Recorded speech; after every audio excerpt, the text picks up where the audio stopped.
लहान मुलांसंगती प्रवास करणं अजिबात सोपं नसतं. एक दिवसासाठी जायचं म्हटलं तरी पण भरपूर सामान घ्यावं लागतं आणि प्रवासात पण ते शांत बसतील की नाही हा तर सगळ्यात जास्त मोठा प्रश्न आहे.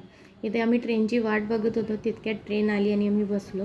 पण हिरेन काय एक जागेवर बसायला अजिबात मागत नव्हता. इथे तिथे त्याला पळायचं होतं.